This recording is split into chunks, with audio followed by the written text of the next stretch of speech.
Tulo ke a fio ai o tua ko tolu ka ko tape o tua ko tamai ma lo pa lau mari ma on ko le ke u fo mal lo tu fa kau pure ka de ke fa kau sea ai mua vaka o no tataki ai ka toanga ko pita ingo e pepini Gata moau ke u whamunu hoku koloa na tuku ke talango fua ke polo kalama IMC he whiapini ko mua whakutaki lahi e o tua maha ko vi koe awao e hala konunga na tau pau noa he tāpua ke mahina po ou pea whakatutu ai e o tua whakafo mai family ke kaulawa mai ke malmalo e whaeni pa moe apini e hauani ke kau he fia te ke kau he whakawhetaki te ke kau he maangari te ke kau he fia kau hi ko hokosia ai whae taha e ngai whae ai siasi ahono tau walmo fulu e ngahi aho ko si tua atu. Te whenga pe ke unui ki hoko whekau e ko lawei ko na pangapa maari a te hoianga utau i aipa ko hosia a haueki kai mai whaikau se a ke te heke whaikau pure ka te heke whau ka mui kau whakalaa langi isa ai ngahi maheni pa muki motora ka ai ngatonga pa mo family ko mo pea mai ki whai fia o e aho koeni o kou tumu a whamalola uhi kai ma kawatoa whamalola ki se toa tala ai mai punua o tonga tapu kai piheki o family Tevita kau ma Moses Susana kau ma Aisorina kai piheki family hono katoa ka hui ko whakaape ko mo whai ki tau kau whataha mo ki mo tolu ai matai koloa ko hanga hei ki o whatape kina aki a lot pare family ta koe maulawa mai ta moe o tau o whai kau kai piheki siasi ke kau whakataha mo ki mo tolu e whiwhia mo e whakawhetai ta ko whakamalo lahi hetu e whakamatawela ko whai he whiawhini ka moone hange ko tala no ko whai whakau aho he kai tau ala whakasisi he koe aho o utaha pe ta ko tau whiwhia mo tau whakawhetai hange pe ko ia na erea haki he whakau Susana kai pehe ke whanau o ko whiwhia ke whakamalo lahi atu ke whakapufonga te siasi e kau he mahino ke motuani ai ngā au e pa moe whakamore moe o sia ko mou whea kau whiri koe whae pa moe pau inga o whae koe ni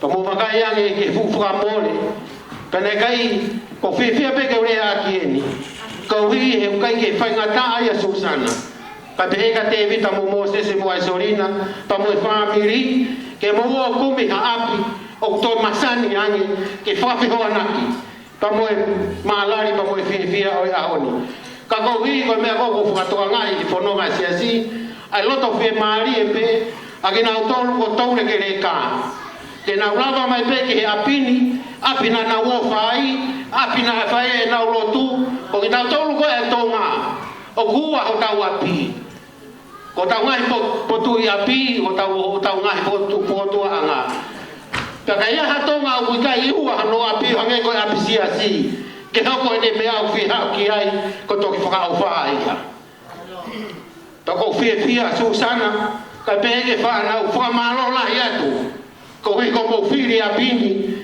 ke mo mai e mo tau whaeni ke kau whataha ka mo kau siarea o mea i muani ko lawei pe e uhinga nai whae e whakatutu pa ko whakamalo lahi atu ke whamiri.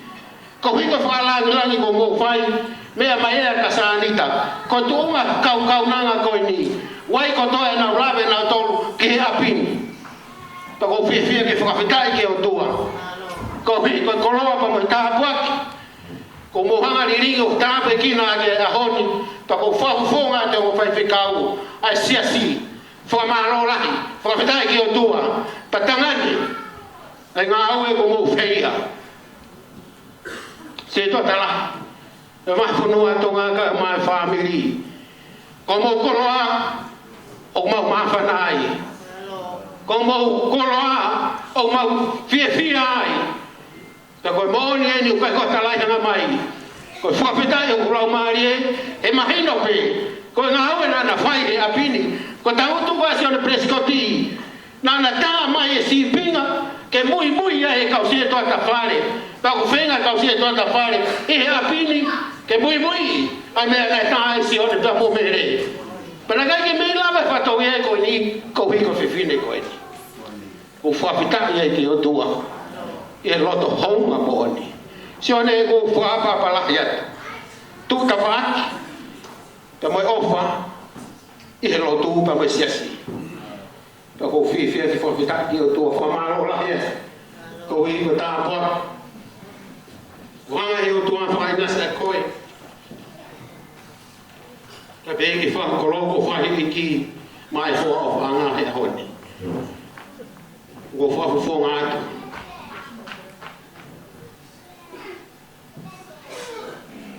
to kon tak e kala se ho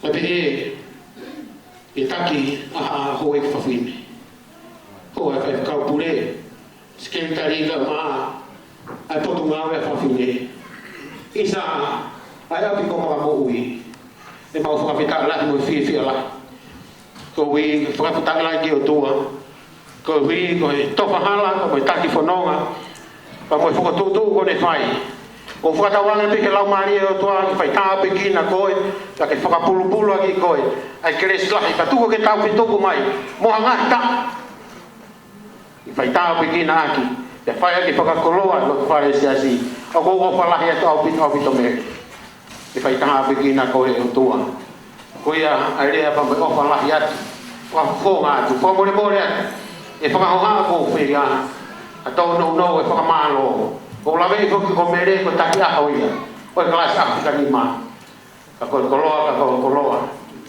ai ka po aki ko ina si ai si ko fo nga tu ta fa malo de lo to ma lo pa fika ki o tua ko re ko mo si tu mo ke ma fai na mari ke te au ka mai kai nga pa ko klase ho ka be ki ho i fa fine pom ma to lo to asi ko la ve tu pe o una ki to la ke mo fa mo tai mai bua TJ aki ko i pat ko i fai na fa me te ka o pe fine ke fa holo aki a me ta hi te o ao ka hi ko ya to ki pa ka to pa to ya he o taula ki le ba to wa to apa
Malo,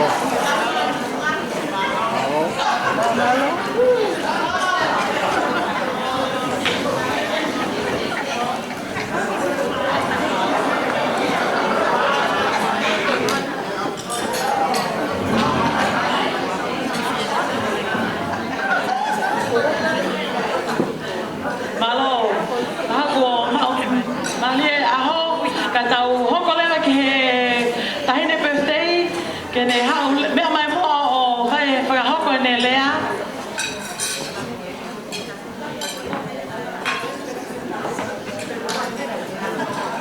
Oh, hello tu ame mai tahine birthday ko ko te ko le mai foi fasi pape ta ha be DJ. Fas pape ta ha be o ke mau ke fi disco pe Susan ni amo Angelina. So last dance and the fastest song you can find DJ. Get out the disco for RCA but ki me mai tahine birthday. Ready for you DJ?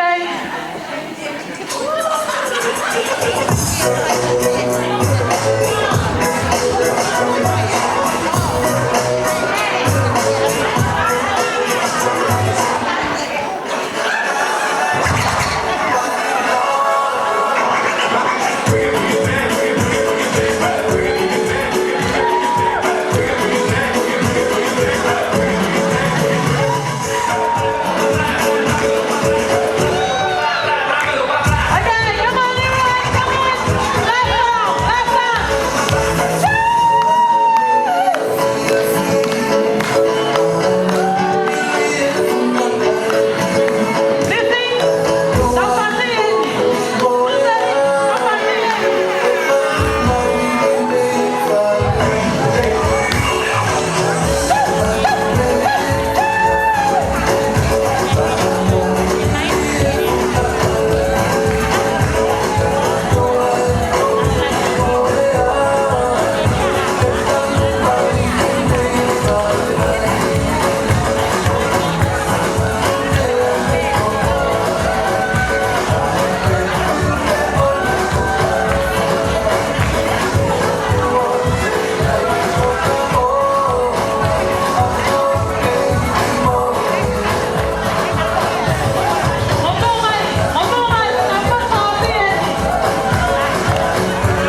tau si kai na tau tau.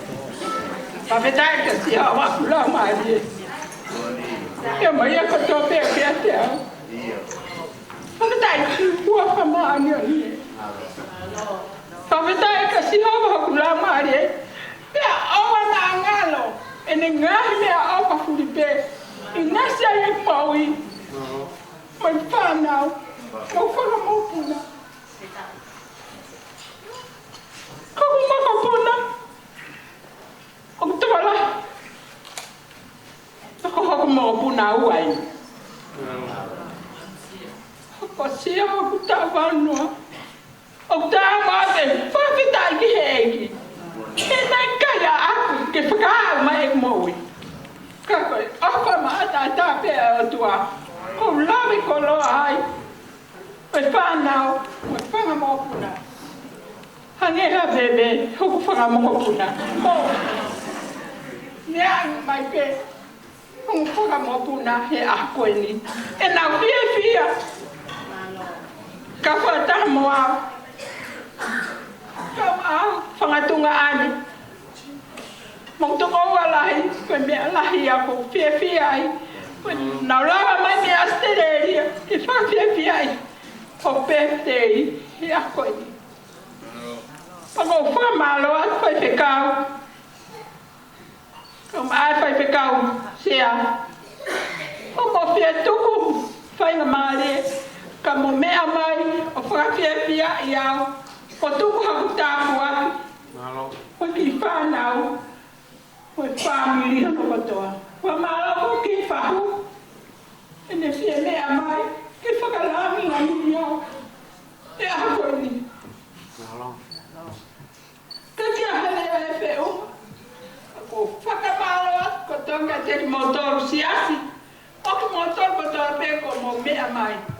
Fakamalo fo que tu fe filiosione. Me amai me asteleria no a copita. Na mai me silong. Pues na ofa mai que te a. Ho pete. Kau fakaha ya na pe. Me amai a honi. Malo. Kau hidup kau mana lele?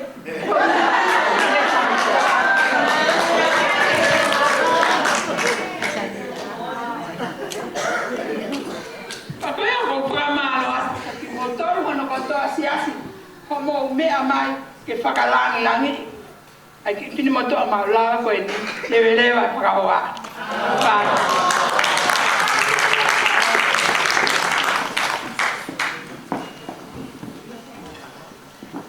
Mone a buta mele guanga lele a buta ko winga ko fai ai e to ta ko to pe. We've come to the conclusion of our program for this evening. Thank you to everyone that's been patient and been here for this beautiful young lady's 80th birthday. So the birthday cake's going to come out a little bit later, but I'll pass it on to the minister. Ko mo tolgo ko femaha mo ke birthday ke mo to gilagat moya mo tat kita tali si hi fo pe o mai me peito. Ko ia I'm going to sign off. Thank you very much for listening to me. I know I didn't do a very good job, but thank you Susan for inviting me. O fa malo at ke mo tol mo ko fa mo mo le ke ha to fo en to no ko ale an ku hala o ko le fa mo le at ka pas le ke fai fica o ke ni ke smalo. Malo, kukure mege u fanga pe mo e ta pa ta vai. Ka ta pas pasi mo e ta MC e fe afiki. Ya be ho ke da u DJ ta pa ta ia. Ane ko la vida night is young. Kanyo ko kia all things beautiful comes to an end. That can no end on. Kau tahu kalau siai fias ko ini. Ko dok fai kau no fakakato fatongia ko ma be ke fakakato be programa ko ia ko financial moto ko ini fiafin ke fai akile. Normally in the Tongan culture you give speeches while people are helping themselves on the table. And if someone stands up and gives a speech and no one else is eating, then you start to think whether the person is in his right mind or not. Hangego ulave koe, whakaholo ilo. Ka whakao ia taha toi whakao hao kai ke te ai hau e ki ia pe koe matanga e ilo. Ukama te tau mamaharo ke he pe koe ne toi tu orea ke ha. Ka koe whokoro tokoro motua e a hou. Utau uwhanga ai, e tau fie fia. Koe ui he kai ke lawa, ke whakasihia. Ai aho koe ni pa mwe futao e waro mo furu. O e mo ui koe ia. Mere Ture Mafi Prescott i he aho ni tau fie fia. Aia uinga ia, we lawa kau isleri o whanonga me ispite, o tau i ke nani, ia nau toe whoke he tau e whaango furu, ke toe tau i ispite, o pehe loa ko ia, o e mo ui mere mo ne mahu inga mo uhinga ka te mautoru. We whanonga ha isleri, me ispite o tau ke whanua tala o wha. Taka pao nai toi ai ha wewi o nogo, ko toi whanonga mai pa mai. Whanonga ko ia o tau i ke nani. O te he loa ko ia, o aho, ka mo fie fia ko ia, o kuia te mautoru. Ku tai fo na whae lea ko ia, mawhatongia tau, i ri hao ko aki. Motua foko e ni e maurere mai minu. Koe mau whanonga pia ka whai rea tau o semana wahe ki mau tau. Koe uiwe he na mau fōi he tau, na o pe tau tahi o whai te ri. Tā parasia ki mau tau. Pe kone aspe whai rea ma o semana wahe ki mau tau. Ka neongo ia, whamarola, koe uhi koe te hanga e si tuata lahi o hoko mai. Koe tau koe e aho ni koe tau whalau maari. Ka kui ngai e fie fia, ka moe roto la, ke inasi i he fie fia, ka moe koloa hoi aho koe. Mere ka maa fokasione, pe a pehe ki hau eki ka maa se tuata lahi. Mo mea i pe mo toru whai kau pure, uke ki ka kolo motua ko tau i kau wai, in offshore. Pe Pergi kau kalau motor aku ya, una fukawa torbe na toru pa metala ko ya aho si hange ko na to. Ya ki motor ko mantisa tau. Wah yang kia e de failot. Mau mawat motor heng sapade. O de asa na mantisa i da taro be mau tabu ni ko ya mau dole ho walo tu. Pe ikai peke toi whetu rak mā mantisa e peko hamea nai ho.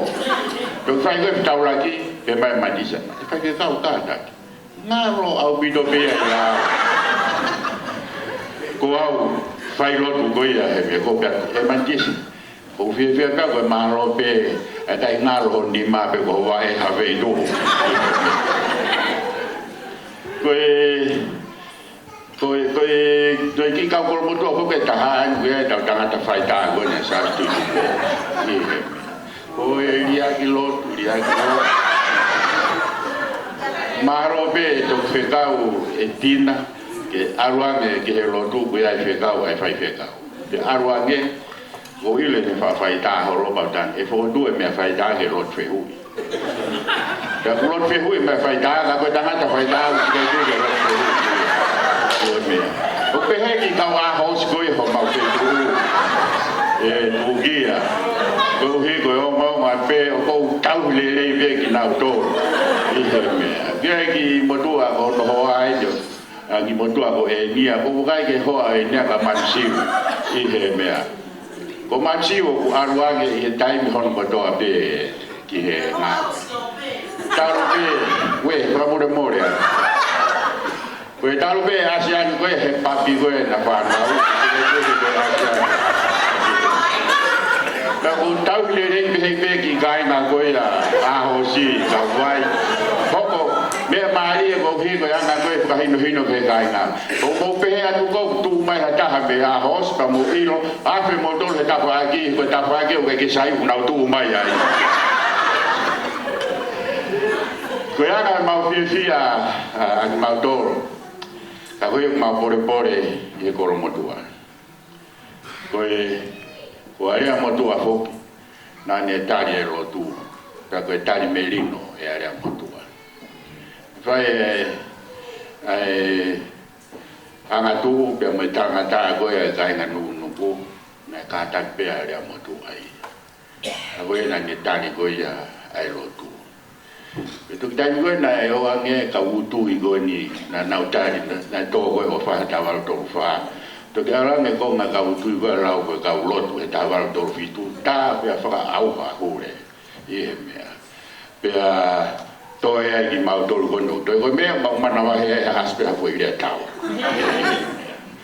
ka ko hi ko ale mo tu na ne tari lotu ye ke te au o te ke hang he ka historia o ani ai tunga to tonu e tari lo tu i tonga ka mo de ora o area mo tu ai pa mo no kai ngai ko mo tu o ai ma wo ko ai ma to i he tafe ai mo no ka ngai ta bo ke i ko mo tu o tau inasi ai i tari lo tu e area mo tu i e tu ko mo tu ko ni vai sola i ko mo tu na ku tiga ke hua o ke ya ko teu na no foi o do e ko mo tu e o fo ki a ki no no pe ko fo tu ko la to hi pria ko ya ko mo tu ai so ko ta fa ha na ka wa fo fo ku ko ya ko ai na ku ma ta ko ya ku ma yo kas 1A mai ki ai ko para ma ka fi ha ki ha fo tu ko ya ko la to ko ya so ko ta fa ha ya hawa ge ge hasia o si ya pa kala mai ai ma do mo si pe ni pe ge to la ni go ya na ai pe ko la ve ai akasa nita ka o ma mire ma ya mo na do ye dai na bi ai e ge dai mi na ala ko kau he aro ewa he abia ko na ya ko ya tu kia na ko tu ai ha pro fantani ya o lawe ai ho iki pa mo na to ko e fa e du loto pe a mo e koro mo tu i e ne tu aya u ya e fe a dia na lawe pe ai ko koro e ko koro pot pe ko koro loto pe u ya e fe la mere ma i he ahon ko mafi o ange ia ki hataha wikuna ya whangatua pe wa matua pe ko ia wikuna pe ku ia ko mai pe ko fifia pe ke whafonga ai ki ka ko motua ko ia me ka wai ke ata e whamaro ya ko ui ko mafiko tunga e ngāwe lahi pe mo e mahino i po lahi ke sione e whatongia na mo whahoko i tonga te hoko mai ki he te kai ngatai ko lawe ke ko whaderea to wakai ki ho ngowe i ke i o mo api pe a oku ke whakata pe ki a whahinga se tuata pe ko whawhangiri ke na watu o ala ia a ngowe tu matawhare o fili pe ka kai ke na o atu o tori pe mo paki ka ke hanga mo sione o whakata ia ki a taha pe ko hi ko whatongia ya mahino me ai ko tō ngai a o e mahi he rotu mahi he ngāwe ya pe he foki he ngai ngafa ke ko Prescott i foki o kai ko asola ki ai e go hi ko e langa fo ko ia ai whare lotu o nuku na langa ia e Prescott pia ko hiri pe ko ia langa ai whare lotu o nuku pia hoko mai whare lotu ko ia ahau pia na de langa ko Prescott pe ko ia na ni langa ai whare lotu o nuku ko ia na ni langa ai whare lotu ahau e de mo mea pe ki ai o kai ke he mape ai tu ko ia whare lotu o nuku o whare lotu ahau ko na ke pe o lahi whare lotu e taha ka si e whare lotu e taha ka koe mai pe ka ke toi ke ko ta tau to pe o Ube ai fia ko uhi ko ngau la I he mape lahi na ta he tua he ni al of ko no fare hau ka mo no fare ma e wakai I he mape lahi ko ya o tua ko ya be no wakai ya te ko e ka mosione ka me family e ofa ko ya ai o tua ho ata me te tau do ha si pe ko hi ko ka kano au ko be tau do ka ko mape ko ya ko ke te ke e na ta whakai ngo ingo I hanga he o tua ta e mape ko ya ia te tau tolo no I misi pe ko ya e tau fia fia pe me whamaro pe mo e tana mo nuko ya kia te hoi pu pe hoi whainga maari ko I ni mo mo pe whakai whaikau pure ke whamaro lahi ke se tuata lahi ko e wahe tonga tampu ka ulau pe poke tau tolo ko se tuata lahi ko e wahe whanua ko e conference ko ia ko se asu sirana tawatai na tonga ke sione tu ki aua ka mapo ke hoa mo defini ko iu ka ke hantai te raongo ia e taulere at ko ia ki tonga e raongo ia ko hake te pe hoa fo'o pe whakahirihiri ki tau to ko tokanga pe hoa ko ne whai ke kai ngarotu ko ia ko e siasu e sirana tawatai na tonga ko ne omia e tokai wataha pepe ko defini ka ma na tolo tokon ia te ia Kaya toko taha mawinga mo toko taha poto pehen. Ke whai takai horo no whakatoto. Ke whakapapau yo maafan. Atau konferenisi e metotisi ulawat bitonga. Wai ngata kai whakapapau yo na maakona. Tu ke he pefo ke fia mahu koia. Ke na ulata. Koia kuia e fia. Kai whakamaro ke te. Kai kaupure ko fia mahu kia ke ate whakahilo koi. O wagaya nyenai ke fasko dominio. E wagai ki hoa be to. Deke mamatau ton behe. O to wagaya kia noma. Ma a to e ngagoia o e kaupa ne. E nau whakatono ke fasi. Koutoki tio ke he. E ana taurunga mai koe a Sirila. Pau wakai atu pe koe ne kuitaha mai kia wae te utango tua tu utapa tako ko to foto ai ato ia hoki kamo pau ilo tako koe ia na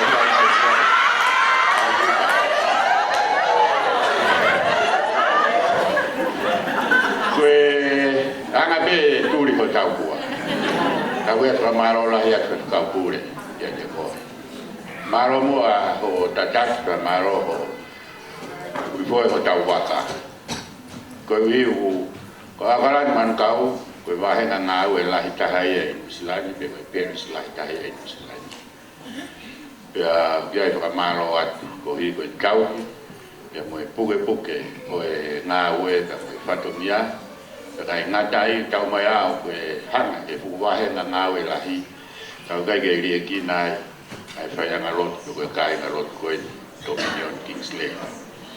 Koe au whakamaro lahi atu te koe, i ngai whatongia ka toa pe, ka mo tataki, kua ke hanga, o tataki ai wahenga ngā ue, ka kohono meri e uhange koe rau koe ai wā, o poini ai pe a po waru ia, niongo e wini.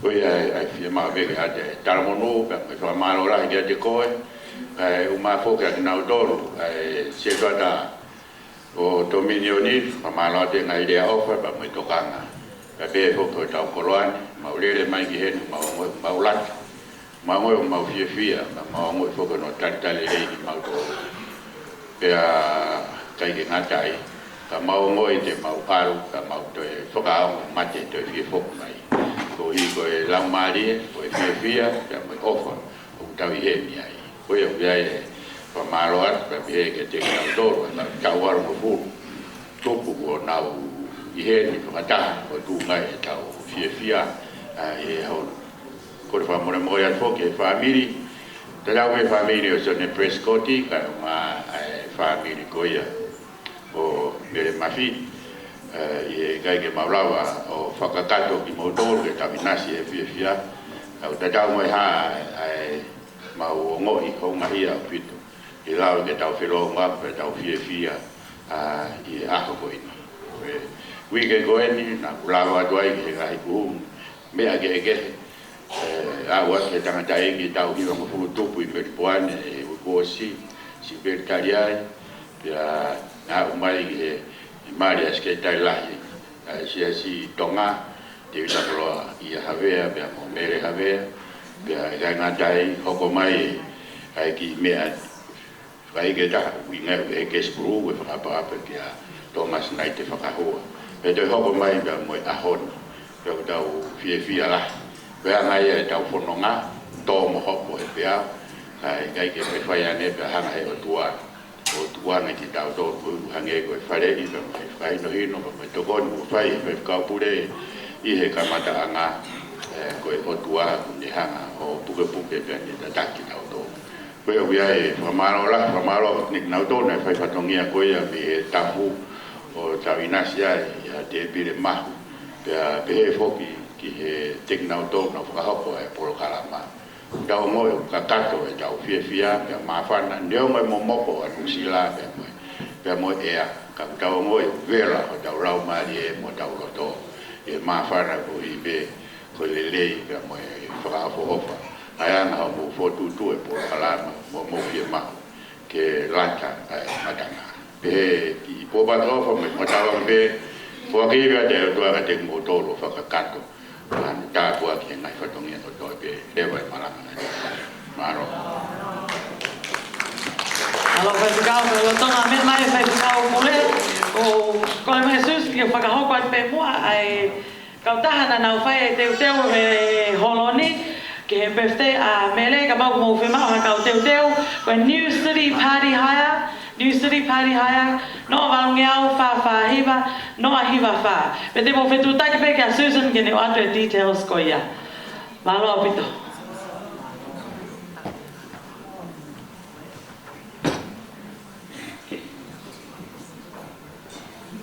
malo ko ke u fa malo atu mo e tala malu ko a whaki he kātoanga malu e ahon.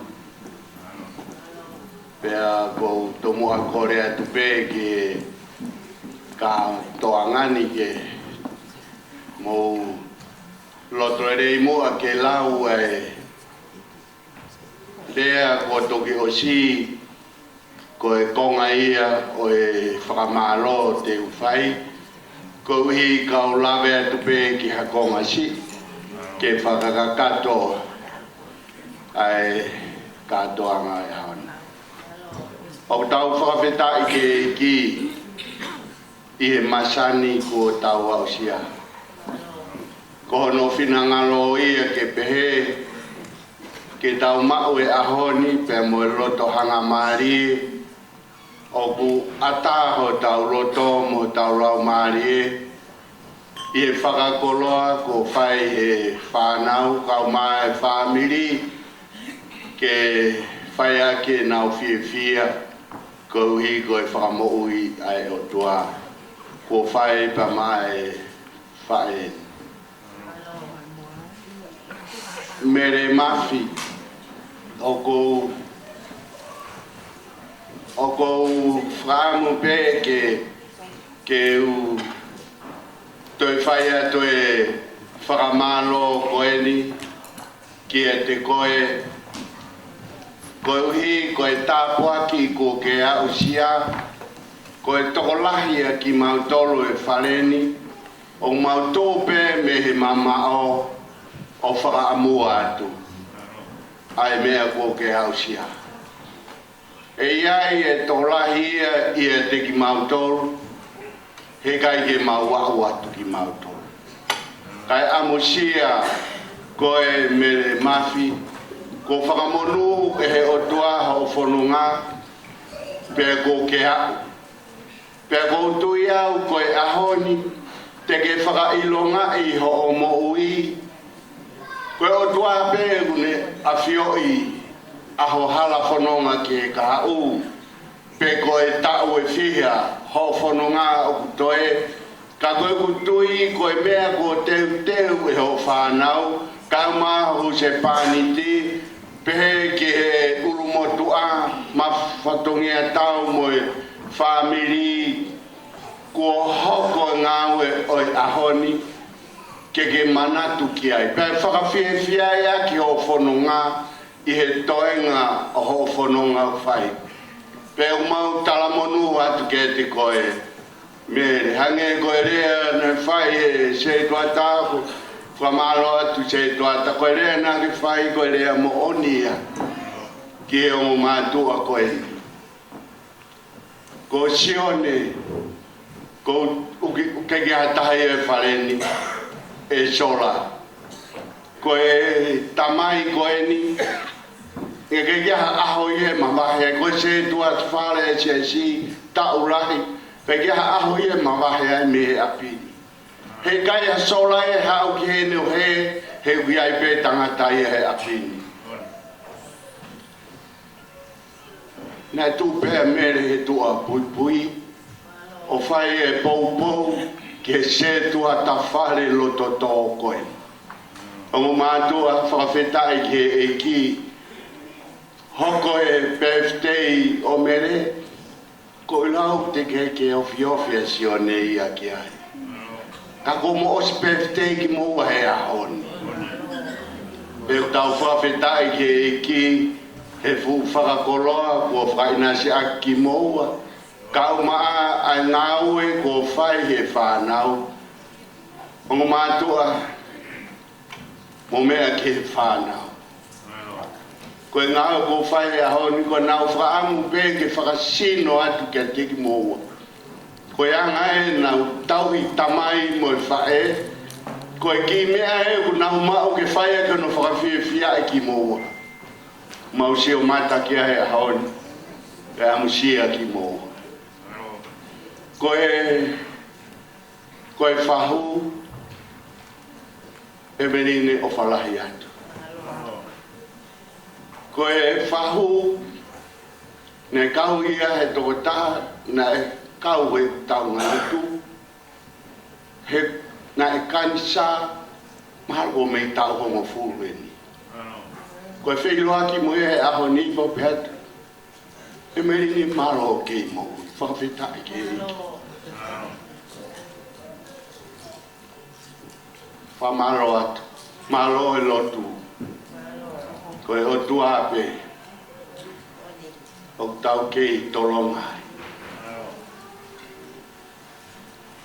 Mawhi, whatongi e tau, ange koe mea ko whai e whai kausea, whamaro atu e kātoanga. Koe kātoanga e ahoni, koe kātoanga me he koro o e hawiki. Kātoanga koe whaka ei ki hono mea kotoa. Pea ko mo mea pe ki a o whaka ei ki hono mea kotoa. Pea ko whamalo atu. He koe kātoanga a e hau eiki o kui kai tēnā o whie eiki. Ko ki mantolu ia mātua mea vare koe whie eiki, ko e te whie eiki. Ke toi whie eiki o mou eiki pē. Ko mou kātoanga e ahon, o mau mata mea tau wheiva. He moru malu, he whie, he whakawhitai, whakamalo atu. Whamalo atu sei tuatala. Malo e whai e whatongia tau whanua, nge koe mea whai e whakausea, o mau atu pē ki a teki motoru, tai miu mau wholau atu ai. Pea whakawhitai ki e ki he tau whiha aki aho. Nē whako mea nage pē, koe tau tuku au mai ne e ni ne nau. Ne nau hifo ki hoa whoa, kawai motuani. Koe motuani me he waikolomoroma mo e whonu mo e moa. Nā kumanatui au koe, nā talamai he kukui, koe ki mātua koe na e o no fo i a hao whoa hoko ai koe kolo, nā e awe he ho eki ke o tau he pulu a he ho eki. Ko mau aki tuku hau o kui koe loto a pulu. ka koa e ahoni ko kai ke tahui pulu mai ho eiki ko e tahui sipi awa eiki pea whakawhetai ki eiki malo e whai e lotu tau whia he kātoanga e ahoni whakautua hanoa whakalau maari e mea kotoa o sino e o whahe whia e ahoni kai ha whia e ko ha whia ha pe whia ma o mea koe whai pe ia koe ofa ke whakaea ai ofa nai fufu he loto mo e lau maari e o whanau pe whai a kia ai whatongia a hon o whalahi atu ki si o mātua o whaatu ki he whahu o whaatu kau atoa kau mau pe he ki whonua mālo e kātoa pe a mālo e ngā hoi tau hiwa tuku si su nai polo i mo o ko plau marien si o ki he tahi hou e ku mei mei ngotohen puke si su fufu lolotonga e wha pe au mau taurangau whaki ki o whatawhata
ko koe pe ia ai polo i to maulau mari o ki kai maha take ko koe pe o mau o whai koe au sia e mere fu tau mama a koe ni kou hi koe ne hoko koe polo i o e afiona whai e ne tau lotu whai e ne tau whanau whai e ne tau whatongia he whonua ko mere wa o sia tumu o whanonga ahon e ke mau whakamano at o kau mai e kātoanga ahon o kia e reo mau whanua ko e kātoanga mohono tutoku o siangi ha kātoanga na mau hanga ki mau toro e mea kehe o se kātoanga alu mo e mea kehe ko e kātoanga ko e o ki kai pehe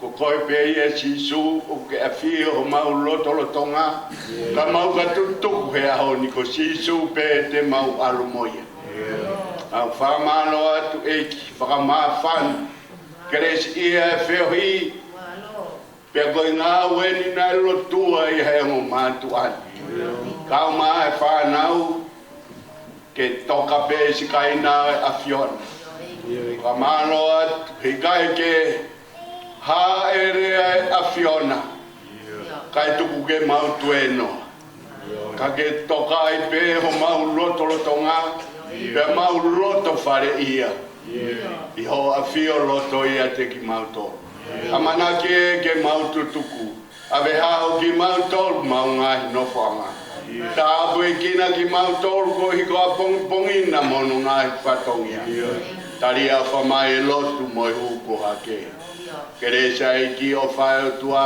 whe mo lau mari e maoni on e te tau tolu ko toa pe ia o tainga